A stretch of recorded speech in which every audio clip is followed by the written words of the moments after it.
Good morning, नमस्कार मेरे प्यारे विद्यार्थियों, आप सभी को स्वागत है अपने सत्यकेतु डिफेंस एकेडमी के लाइव सेशन में। प्यारे विद्यार्थियों, हम लोग जो है अपनी इस क्लास के अंतर्गत जो है वो अपने कुछ मोस्ट इम्पोर्टेंट क्वेश्चंस जो एग्ज़ाम को ध्यान में रखते हुए बनाए गए हैं उन क्वेश्चनों का हम लोग सॉल्यूशन करेंगे। और ये जो क्वेश्चंस जो है वो कुल 15 क्वेश्चन है, 15 क्वेश्चन जो हमेशा हम लोग पढ़ते हैं, बराबर ना। तो उसमें आप सभी को जो है अपना स्वयं का जो है वो मूल्यांकन करना है कि आप लोगों ने अभी तक कितना पढ़ा है और अभी तक क्या पढ़ना है, बराबर ना।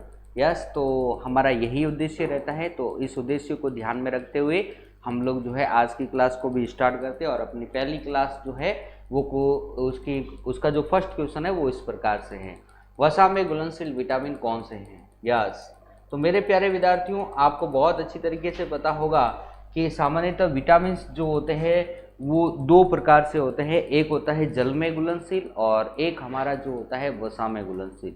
अगर आपको इतना पता है कि वसा में घुलनशील कौन सा है तो और उसके अगर केमिकल नेम, रासायनिक नाम भी अगर आपको पता है तो आप इस क्वेश्चन का आंसर बहुत अच्छी तरीके से दे सकोगे। पहले तो हम लोग देखते हैं कि कौन से विटामिन जो है वो सामान्यतः जल में घुलनशील है और वसा में घुलनशील। अगर मैं बात करूं वसा की, तो वसा में जो घुलनशील होता है वो ए, डी, ई और के ये होते हैं। और जल की अगर मैं बात करूं कि जल में कौन से जो है वो घुलनशील होता है, तो जल की बात करते हैं तो जल में हमारा होता है बी एंड सी। तो प्यारे विद्यार्थियों, सबसे पहले तो यहाँ अगर मान लो, अब हम लोगों को यह पता होता है कि बी एंड सी ये जल में घुलनशील है, दो चीज घुलनशील है। अब हमें इसका किसी का भी जो है वो रासायनिक नाम जो है वो उसका याद नहीं है, वैज्ञानिक नाम, रासायनिक नाम। आई बात समझ में? तो पहले दो चीज का तो आपको याद होगा, इसका एस्कॉर्बिक और इसका जो होता है वो थाइमिन बी का। तो अब देखो ये दो जहां कहीं पे भी है वहां पे इसको काट दो। जैसे कि देखो साइनोकोबालामिन, इसे हम लोग क्या बोलते हैं B12, तो ये भी हमारा कैंसिल हो गया। आई बात समझ में ना। कैरोटीन, कैल्सीफेरॉल्स, विटामिन डी, अब देखो आपको नहीं आता एस्कॉर्बिक एसिड, ये भी ऑप्शन जो है वो खत्म हो गया।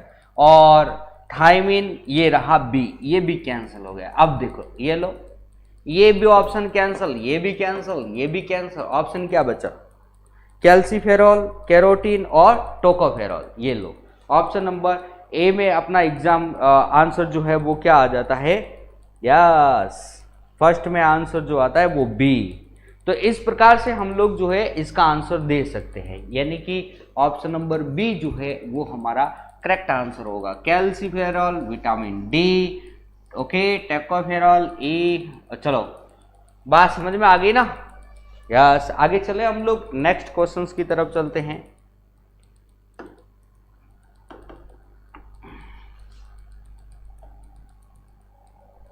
क्वेश्चन नंबर सेकेंड, कौन सी रक्त वाहिकाएं सात रक्त फेफड़ों से हृदय में लेके जाती है? भाई अब इस क्वेश्चन में कोई समझने की वाली बात नहीं है, जल्दी से आंसर दो। और ये क्वेश्चन तो बहुत सिंपल है।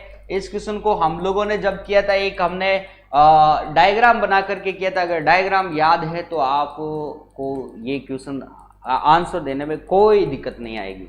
क्वेश्चन है, कौन सी रक्त वाहिकाएं सात रक्त फेफड़ों से हृदय में ले जाती है? तो बताइए जल्दी से कौन सी भाई? सेकंड आंसर दो, सेकंड क्वेश्चन का आंसर दो भाई। कौन सी?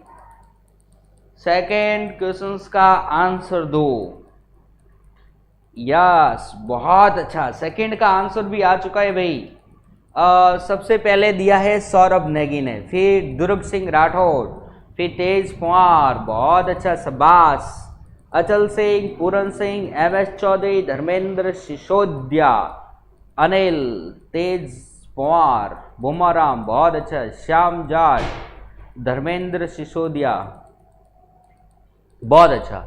यानी कि ये हमारा हो जाता है फुंफुसीय शिरा। यस मेरे प्यारे विद्यार्थियों, फुंफुसीय शिरा जो कि अपने फेफड़ों से हृदय में रक्त लेके जाता है, साफ रक्त को, बराबर ना।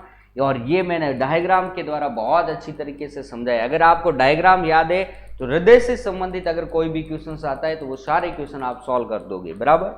ओके, आगे चलते हैं हम लोग नेक्स्ट क्वेश्चन की तरफ चलेंगे। अगला क्वेश्चन नंबर 3, मानव शरीर में कितनी जोड़ी कपाल तंत्रिकाएं हैं? बहुत अच्छा क्वेश्चन है। कपाल तंत्रिकाएं जो है वो कितने जोड़ी पाई जाती हैं? इसका आंसर दो मुझे, जल्दी से आंसर दो। कपाल जोड़ी तंत्रिकाएं पाई जाती हैं, जल्दी से क्वेश्चन नंबर 3 का आंसर दीजिए। क्वेश्चन नंबर 3,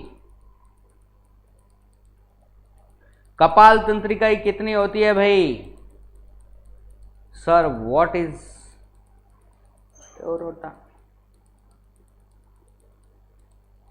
थर्ड में जो है वो ए आंसर आ रहा है और बी आ रहा है। तेज पवार का ए, बी और डी, बी भी आ गया 31 जोड़ी और डी भी आ गया 33 जोड़ी।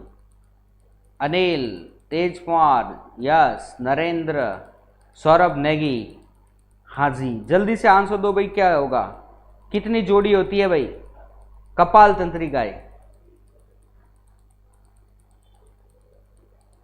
यस, बहुत अच्छा मेरे प्यारे विद्यार्थियों, ओनली फॉर 12 जोड़ी जो होती है वो कपाल तंत्रिकाएं होती है और आपको बहुत अच्छी तरीके से मैं बता चुका हूं पहले, ध्यान में रखना, बराबर ना? ओके, आगे चलते हैं नेक्स्ट क्वेश्चन की तरफ, यानी ऑप्शन नंबर ए हमारा करेक्ट आंसर है। क्वेश्चन नंबर 4, परमाणु मुख्यतः बना होता है, यानी परमाणु के मूलभूत कण कौन से होते हैं? जल्दी से आंसर दो। परमाणु में मूलभूत कण कौन कौन से होते हैं भाई? जल्दी से आंसर दो। परमाणु के मूलभूत कण कौन से होते हैं, यानी परमाणु मुख्यतः बना होता है, किसका बना होता है? जल्दी से आंसर दो भाई।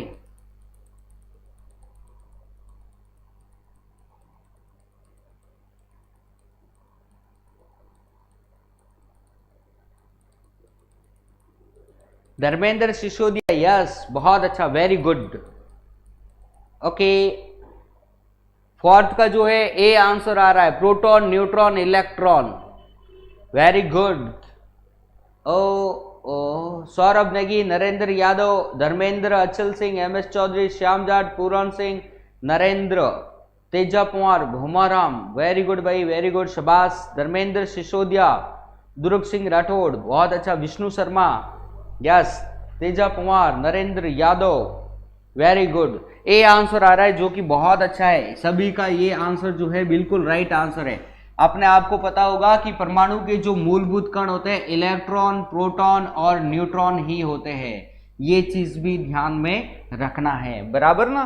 यस, चलो भाई आगे चलते हैं, नेक्स्ट क्वेश्चंस की तरफ चलते हैं। क्वेश्चन नंबर 5, कौन सा चुंबक अस्थायी है? साधारण चुंबक, इलेक्ट्रिक चुंबक, डबल चुंबक या इनमें से कोई नहीं?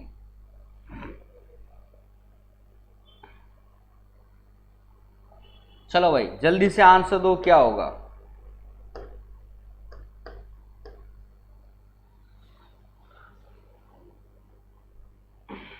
जल्दी से क्वेश्चन नंबर 5 का आंसर दो।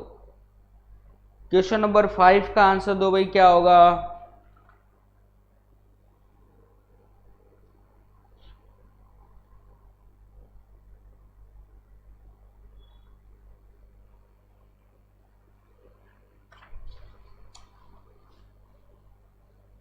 कौन सा चुंबक अस्थायी है? जल्दी से, कौन सा चुंबक भाई अस्थायी है भाई? जल्दी से, यस, सबका आंसर आ रहा है 5 में, सभी का आंसर जो है वो बी आंसर आ रहा है, बहुत अच्छा, only for B, yes. Okay, तो मेरे प्यारे विद्यार्थियों बिल्कुल सही कहा आपने, इलेक्ट्रिक चुंबक जो होती है वो एक प्रकार की अस्थायी चुंबक होती है। आपको पता ही है, जैसे कि एक क्रेन है, ये एक क्रेन है और इस क्रेन में यहाँ पर जो है अपनी एक इलेक्ट्रिक चुंबक लगी हुई है और ये किसी वस्तु को अगर हमें लोहे की उठानी है तो इसमें इलेक्ट्रिक प्रवाह करेगा तो इसमें चुंबकीय गुण विद्यमान हो जाएंगे और ये उस वस्तु को ऊपर उठा लेगी। और जब इसमें मान लो अपने किसी वस्तु को किसी दूसरी जगह रखना है तो इसमें सीधी सी बात है कि चुंबकीय गुण खत्म करने पड़ेंगे, तो विद्युत इलेक्ट्रिक जैसे ही बंद होगी इसमें जो है वो चुंबकीय गुण भी खत्म हो जाएंगे। आई बात समझ में ना? तो इलेक्ट्रिक जो चुंबक होती है वो एक प्रकार की जो है हमारी अस्थायी चुंबक का रूप है, बराबर। यस, आगे चलते हैं। हमारा नेक्स्ट क्वेश्चन जो आता है वो इस प्रकार से आता है। यस, अम्ल लिटमस पेपर को बदलते हैं। अम्ल जो होता है वो लिटमस पेपर, भाई सीधी सी बात है कि अम्ल का जो लिटमस परीक्षण होता है वो किस प्रकार से होता है? तो जल्दी से आंसर दो मुझे, क्या होगा इसका आंसर?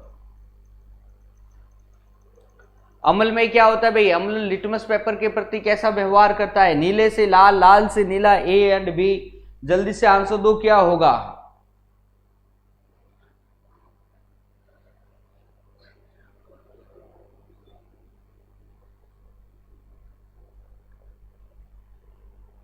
वेरी गुड, 6 में ए आंसर, बहुत अच्छा, शाबाश, very good very good very good very good, शाबाश शाबाश शाबाश शाबाश शाबाश, बहुत अच्छा।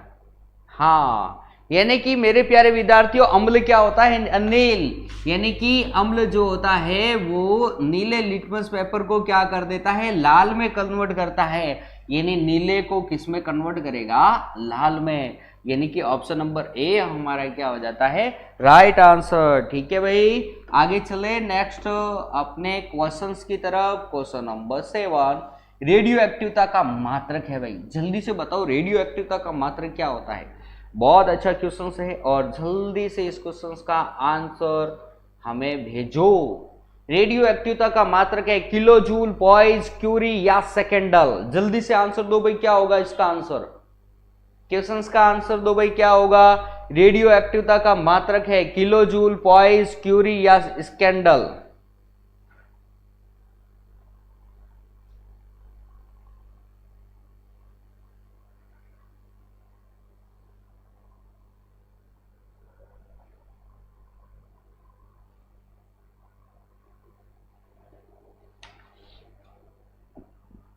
बहुत अच्छा, वेरी गुड। रेडियो एक्टिवता का मात्रक क्या है भाई? तो जल्दी से आंसर दो, बहुत अच्छा, शाबाश।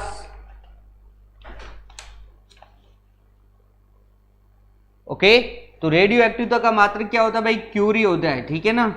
आपको पता है रेडियो एक्टिवता की खोज जो है वो किसने की थी? मैडम क्यूरी, पी क्यूरी और हेनरी बेकुरल ने की थी, तीनों ने। इसलिए क्यूरी के नाम पर ही अपने क्या दिया गया, इसका मात्रक जो है वो फाइंड आउट किया गया, राइट। ओके, आगे चलते हैं नेक्स्ट क्वेश्चंस की तरफ। अगला हमारा जो क्वेश्चन है वो कुछ इस प्रकार से है, क्वेश्चन नंबर 8, केल्विन निम्न में से किसका मात्रक है? तो भाई जल्दी से आंसर दो, केल्विन जो है वो किसका मात्रक है? प्यारे विद्यार्थियों, हमने पहले भी पढ़ा है कि अपनी जो शक्ति जो होती है, पावर, उसका मात्रक क्या होता है? तो ये होता है वॉट। ओके, और ये जो वोल्ट जो होता है वो किसका मात्रक है? तो भाई विभवांतर का मात्रक है, बराबर ना। बल जो है इसका मात्रक क्या होता है? तो भाई इसका मात्रक न्यूटन होता है। तो सीधी सी बात है कि ताप का मात्रक क्या होगा? केल्विन होगा। आई बात समझ में ना। और मनुष्य के शरीर का तापमान जो होता है वो 310 केल्विन होता है, राइट, यस।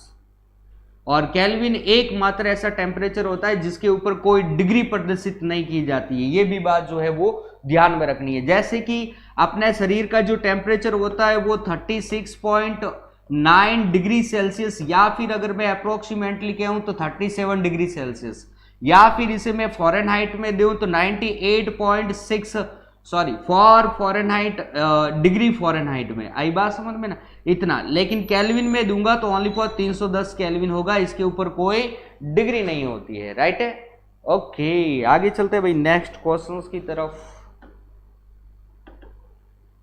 अगला हमारा क्वेश्चन नंबर है 9 है, जब प्रकाश की किरण वायु से पानी में गमन करती है, जब प्रकाश की किरण वायु से पानी में गमन करती है तो यह, भाई वायु से पानी में गमन करेगी तो सीधी सी बात है क्या होगी? मैं ये पहले भी करवा चुका हूं। तो अभिलंब की ओर झुक जाती है या अभिलंब से परे मतलब दूर हट जाती है, या विचलित नहीं होती या परिवर्तित नहीं होगी। तो मेरे प्यारे विद्यार्थियों, अगर कोई प्रकाश की किरण है, यहां अपना जल है और यहां से मान लो ये बीच में अपना अभिलंब है, और ये प्रकाश की किरण अपने वायु से कहाँ आ रही है? जल में। तो ये क्या हो जाती है? अपवर्तन हो जाएगा। और अपवर्तन में सीधी सी बात है कि वो प्रकाश की तरंग जो है अपने इस सतह पर क्या हो जाती है? मुड़ जाती है, यानी कि अभिलंब की ओर झुक जाएगी। यानी वायु से पानी में, आई बात समझ में ना। यानी कि विरल माध्यम, सघन माध्यम से विरल माध्यम में, आई बात समझ में ना, विरल से सघन में हम लोग यह कहेंगे। आई बात समझ में ना, ये चीज ध्यान में रखनी है। ओके, तो इसमें क्या होगा, अविलंब की ओर झुक जाती है, यानी ऑप्शन नंबर ए हमारा करेक्ट आंसर होगा। बहुत अच्छा, शाबाश। नेक्स्ट अगला क्वेश्चन लेते हैं। क्वेश्चन नंबर है 10। आइंस्टीन को नोबेल पुरस्कार पत्र ब्रेकिंग अनुसंधान और इसके निगमन के लिए दिया गया था। किसके निगमन के लिए, कौन सा नियम है जिसके लिए जो है वो दिया गया था? तो भाई जल्दी से आंसर दो।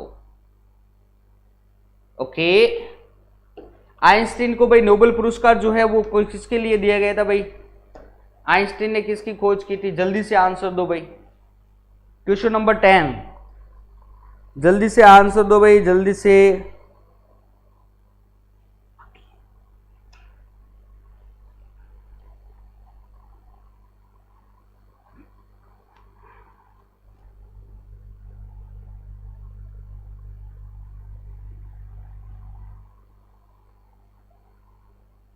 शाबाश, वेरी गुड, बहुत अच्छा बहुत अच्छा। B B is right, very good very good very good, शाबाश शाबाश शाबाश।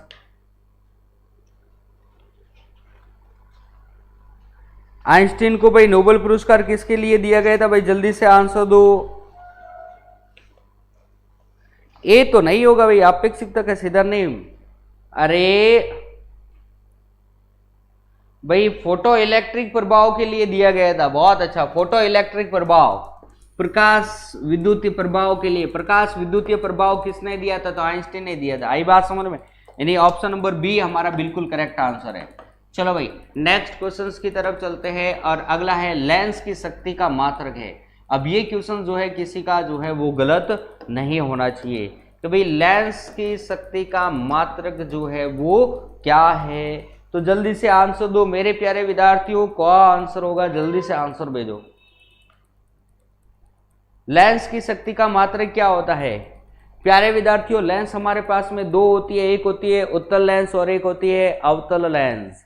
और दर्पण की संख्या जो होती है वो 3 होती है। उत्तल दर्पण, अवतल दर्पण और समतल दर्पण बराबर 3 होती है हमारे पास में।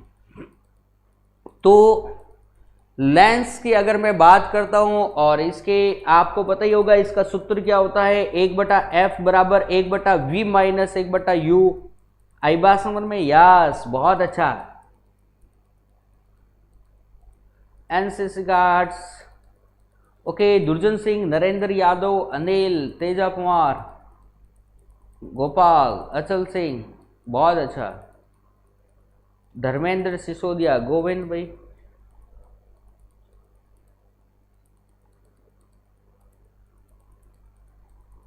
चलो ए आंसर है बराबर। यस, बहुत अच्छा। यानी डायोप्टर। यस मेरे प्यारे विद्यार्थियों, लेंस की क्षमता जो होती है वो डायोप्टर होती है। लेंस दो प्रकार की होती है, एक हमारे पास में जो होती है उसे हम लोग बोलते हैं उत्तल लेंस, और एक इसे हम लोग जो है वो अभिसारी लेंस के रूप में भी जानते हैं, और एक हमारे पास में होती है अवतल लेंस, और इसको हम लोग जो है वो अपसारी लेंस के रूप में भी जानते हैं बराबर। यस, आगे चलते हैं नेक्स्ट क्वेश्चन की तरफ, और अगला हमारा क्वेश्चन है 12। निम्नलिखित में से कौन ऊष्मा का सबसे कम चालक है? तो भाई बताइए ऊष्मा का सबसे कम चालक कौन है भाई? तो एक तो बात आपको पता ही होगा कि विद्युत धारा का सबसे सर्वोत्तम जो चालक होता है वो ऊष्मा का भी सर्वोत्तम चालक होता है। ये तो बात यहाँ से, तो एक ऑप्शन वैसे ही कट जाता है, अब 3 ऑप्शन रहते हैं। जल्दी से आंसर दीजिए भाई, कौन ऊष्मा का सबसे कम चालक है? तो भाई जल्दी से आंसर दो। जिसमें विद्युत का प्रवाह होगा वो तो सीधी सी बात है कि उसमें तो ऊष्मा का जो है सबसे अच्छा ऊष्मा का चालक होगा। आई बात समझ में? ओके, क्या बात है, सी आंसर आ रहा है। जल्दी से आंसर दो भाई, वेरी गुड, शाबाश।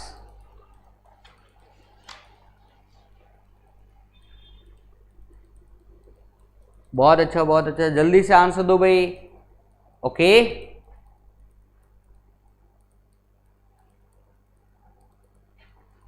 Very good.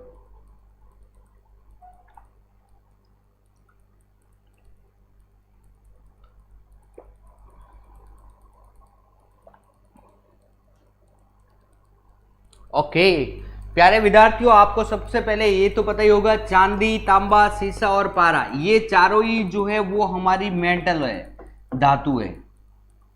धातु जो होती है वो सामान्यतः इलेक्ट्रॉनों का क्या करता है, त्याग करता है। जब ये इलेक्ट्रॉनों का त्याग करता है तो सीधी सी बात है, ये विद्युत का क्या होता है, चालक होता है, विद्युत का चालक होता है। लेकिन मेरे प्यारे विद्यार्थियों, ये शीशा जो होता है वो विद्युत का एकमात्र ऐसी धातु है जो विद्युत की क्या होती है, कुचालक होती है। और प्यारे विद्यार्थियों, जब इसके अंतर्गत विद्युत चलेगी नहीं तो उष्मा कैसे चल पाएगी, तो इसलिए हमारा जो आंसर होता है वो सी आंसर होगा। अब सीधी सी बात है, आपको पता ही है कि अगर विद्युत धारा चलेगी तो वो तार जो है करंट चलने की वजह से वो गर्म तो हो गई होगा, इसलिए चांदी हमारा सबसे सर्वोत्तम चालक होती है, तांबा भी सर्वोत्तम है और पारा भी है, इसलिए सीसा बच जाता है। सीसा एकमात्र ऐसी धातु होती है जो विद्युत की क्या होती है, कुचालक, और उष्मा की भी क्या होती है, कुचालक। चलो भाई आगे चलते हैं नेक्स्ट क्वेश्चंस की तरफ, और क्वेश्चन नंबर 13 ये इस प्रकार से, भारत का सबसे पहला आर्यभट्ट कब छोड़ा गया था? ओहो, भारत का सबसे पहला उपग्रह कह दो भाई या फिर आर्यभट्ट कह दो, ठीक है। चलो भाई आंसर दो, कब छोड़ा गया था आर्यभट्ट को, कब छोड़ा गया था रे? क्वेश्चन नंबर 13 का आंसर दो, आर्यभट्ट को हम लोगों ने कब छोड़ा था, जल्दी से बताओ। 1973, 1975, 1977, 78, किसमें? जल्दी से आंसर दो भाई। वेरी गुड, शाबाश। सबसे पहले आंसर जो है वो धर्मेंद्र सिसोदिया का आया है 1975, फिर ठाकुर, फिर सबका आंसर आया, बहुत अच्छा, शाबाश। यानी कि 1975 answer, 19 April 1975 is right answer, Thakur Govind Singh, बहुत अच्छा, शाबाश, यस। तो क्या आंसर होगा, भारत का सबसे पहला आर्यभट्ट कब छोड़ा गया था? और यह भारत का सबसे पहला उपग्रह था मेरे प्यारे विद्यार्थियों, और इसको हम लोगों ने जो है वो 19 अप्रैल 1975, ओके, यानी कि 1975 को इनको जो है हम लोगों ने छोड़ा था। अपने भारत के द्वारा सबसे पहला जो उपग्रह जो है वो 1975 में छोड़ा गया था, बराबर, यस। आगे चले हम लोग नेक्स्ट क्वेश्चंस की तरफ चलते हैं। बहुत अच्छा क्वेश्चन है ये, इसलिए अगर याद है तो ठीक है, नहीं याद है तो मेरे प्यारे विद्यार्थियों ये याद कर लेना, बराबर ना, ओके। तो भाई आगे चलते हैं हम लोग नेक्स्ट क्वेश्चंस की तरफ चलेंगे। क्वेश्चन नंबर 14, शीतकाल में कपड़े हमें गर्म रखते हैं क्योंकि वे उष्मा प्रदान करते हैं, उष्मा का विकिरण नहीं करते, वायु को शरीर के साथ संपर्क में आने से रोकते हैं, या शरीर की उष्मा को बाहर जाने से रोकते हैं। तो भाई जल्दी से आंसर दो, बहुत अच्छा क्वेश्चन है ये। अगर किसी को कंसेप्ट मालूम है तो इसका आंसर दे देगा, और कंसेप्ट नहीं मालूम है तो वो रट्टा मारी से दे देगा, और फिर भी अगर कभी नहीं पढ़ा है तो उसका आंसर नहीं दे पाएगा। अगर किसी का कंसेप्ट क्लियर है भाई तो अगर नहीं पढ़ा है तो भी आंसर दे देगा, okay, yes. 14 D is right answer, क्या बात है भाई, डी आंसर, शरीर की उष्मा को बाहर जाने से रोकता है, क्या बात है भाई, शाबाश। जल्दी से आंसर दो, क्या आंसर होगा?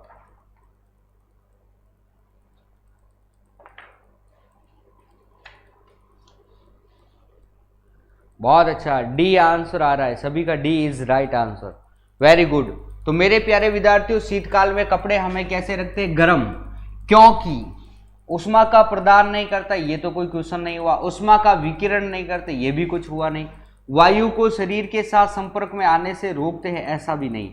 मेरे प्यारे विद्यार्थियों, ये जो कपड़ा जो होता है, सीधी सी बात है, कपड़ों के अंदर छोटे छोटे छेद होते हैं, उसके अंतर्गत तो वायु भरी रहती है, आई बात समझ में ना, ये चीज नहीं, ओके, क्योंकि वायु जो होती है वो उष्मा की क्या होती है, सीधी सी बात है, कुचालक होती है, ओके। तो इसलिए डी आंसर जो है वो हमारा करेक्ट आंसर हो जाता है, यानी कि शरीर की उष्मा को बाहर जाने से रोकता है, ओके। आगे चलते हैं नेक्स्ट क्वेश्चंस की तरफ चलेंगे। अगला हमारा क्वेश्चन है आज की क्लास का लास्ट एंड फाइनल, रेफ्रिजरेटर खाद्य पदार्थों को खराब होने से बचाते हैं क्योंकि भाई जल्दी से आंसर दो, इसके न्यूनतम तापमान पर जीवाणु और फफूंदी निष्क्रिय रहते हैं, जल्दी से आंसर दो भाई, बहुत सिंपल क्वेश्चन है, इसको तो हम लोग हमेशा करते हैं भाई। जल्दी से आंसर दो। क्वेश्चन नंबर 15, जल्दी से आंसर दो। सौरभ नेगी, धर्मेंद्र ठाकुर, गोविंद सिंह, ओके, सोहन सिंह चौहान, जल्दी से आंसर भेजो भाई। तेजा कुमार, MS चौधरी, 15 में A answer, Teja Kumar, okay. Puran Singh Bhati, very good. Saurabh Negi, Thakur Govind Singh, Teja Kumar, very good, शाबाश। मनोहर सिंह सोलंकी, बहुत अच्छा बहुत अच्छा बहुत अच्छा।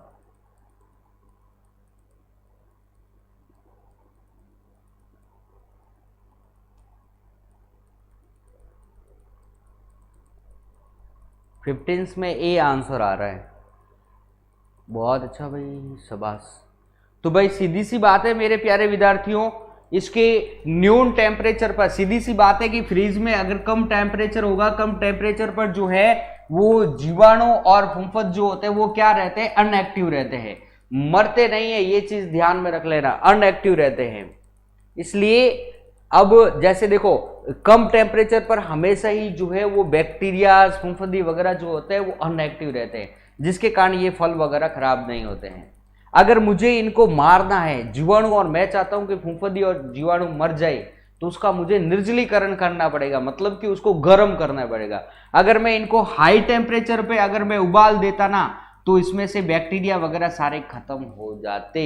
ये चीज है आई बात में। जैसे कि पहले हम लोग सुई लगाते थे बुखार आने पर, तो एक सुई का उपयोग हम लोग बार बार करते थे, आई बात समझ में। अब क्या, तो उस सुई को जो है वो गर्म पानी में डाल देते थे, गर्म पानी से उसके जो है बैक्टीरिया वगैरह सारे मर जाते थे, आई बात समझ। वो एक निर्जलीकरण कहलाता है, बराबर, यस। तो प्यारे विद्यार्थियों, आज के हमारे सारे 15 क्वेश्चन कंप्लीट होते हैं, और कल फिर हम लोग जो है ऐसे ही कुछ इंपॉर्टेंट क्वेश्चंस आपके सामने लेकर आएंगे, और आप लोग जो है जरूर इनको जो है कंटिन्यू जो है वो पढ़ते रहना, ओके। तो चलते हैं, कल फिर मिलेंगे, तब तक के लिए आप सभी को मेरा जय हिंद, जय भारत।